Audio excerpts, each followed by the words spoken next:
দেখেছেন 5 তারিখের পরে 5ই আগস্টের পরে বিভিন্ন ওই যে মাজার, সেই মাজার শত শত বছরের পুরনো মাজার, সেই মাজারে হামলা হয়েছে, ভাঙচুর করা হয়েছে, বিভিন্ন মন্দিরে হামলা হয়েছে, ভাঙচুর করা হয়েছে। এবং আমরা সর্বশেষ দেখলাম আমার সহজ সরল নিরীহ আদিবাসী ছাত্রছাত্রী ভাই বোনদের উপরে হামলা করা হলো।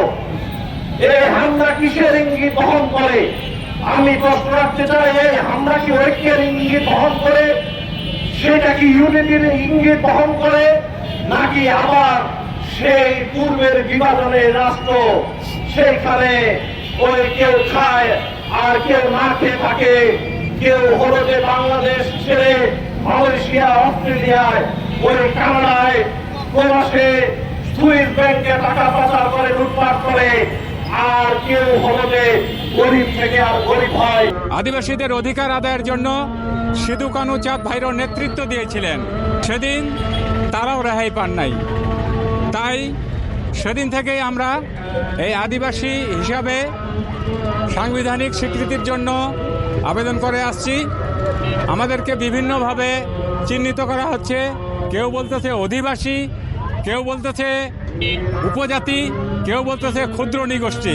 কিন্তু আমরা বলতে চাই, আদিবাসীদেরকে আদিবাসী হিসেবে সাংবিধানিক স্বীকৃতি প্রদান করলে বাংলাদেশের বড় ধরনের কোনো ক্ষতি হবে না, বরঞ্চ জাতি হিসাবে বাঙালিরা অনেক সম্মানিত হতে পারে দেশে এবং দেশের বাইরে।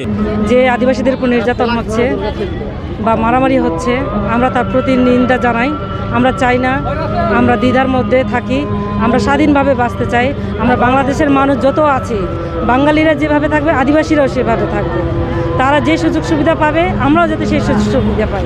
আমরা চাই আমাদের সকল সুযোগ সুবিধা, সকল সুবিধার্থী, সকল শিক্ষা প্রতিষ্ঠান, যে কোনো প্রতিষ্ঠান আমরা যাতে সঠিকভাবে পরিচালনার মধ্যে থাকতে পারি এবং সকল সুযোগ সুবিধা পেতে পারি, এই দাবি জানাই। স্বাধীন বাংলাদেশে কোনো অন্যায়ের ঠাঁই নেই।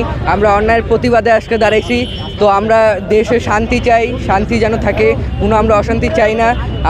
আদিবাসীদেরকে অনেক অত্যাচার করা হয়েছে, আমরা এই অশান্তি চাই না। জুলাইয়ের যে কারফিতি আপনারা শুনিয়ে দিয়েছেন, সেই কারফিতি পুনঃস্থাপন করতে হবে এবং আদিবাসী ছাত্র জনতার উপর যে ঢাকায় যে হামলা হলো, সে হামলার বিচার করতে হবে এবং পাহাড় থেকে শিলাশাসন সরাতে হবে। পাহাড়ে যে অলিখিত শিলাশাসন চলছে সেটাকে প্রত্যাহার করতে হবে। তাহলে এই দাবি নিয়ে আমরা আজকে দাঁড়িয়েছি।